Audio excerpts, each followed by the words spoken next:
ಎಲ್ಲರಿಗೂ ನಮಸ್ಕಾರ.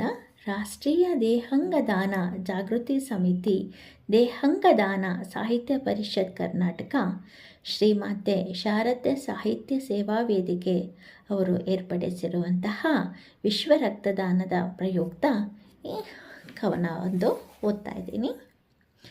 ಧರೆಯಲ್ಲಿ ರಕ್ತದಾನವೇ ಅತಿ ಉತ್ಕೃಷ್ಟ, ಧರೆಯಲ್ಲಿ ರಕ್ತದಾನವೇ ಅತಿ ಉತ್ಕೃಷ್ಟ, ತಪ್ಪದೆ ಮಾಡಿ 3 ತಿಂಗಳಿಗೊಮ್ಮೆ ಬಲು ಶ್ರೇಷ್ಠ, ತಪ್ಪದೆ ಮಾಡಿ 3 ತಿಂಗಳಿಗೊಮ್ಮೆ ಬಲು ಶ್ರೇಷ್ಠ.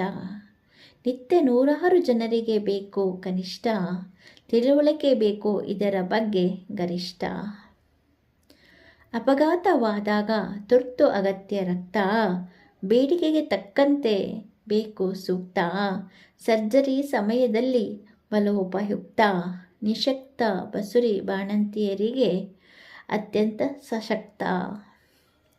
ಗಂಡು ಹೆಣ್ಣು ಭೇದವಿಲ್ಲದೆ ದಾನ ಮಾಡಬಹುದು, ಗಂಡು ಹೆಣ್ಣು ಭೇದವಿಲ್ಲದೆ ದಾನ ಮಾಡಬಹುದು, ಪುಣ್ಯವರ್ಧಕ ಆನಂದದಾಯಕ ಕೊಡಬಹುದು, ಕೊಡುವುದರಿಂದ ಆಗದು ಯಾವುದೇ ಅನಾಹುತ, ಕೊಡುವುದರಿಂದ ಆಗದು ಯಾವುದೇ ಅನಾಹುತ.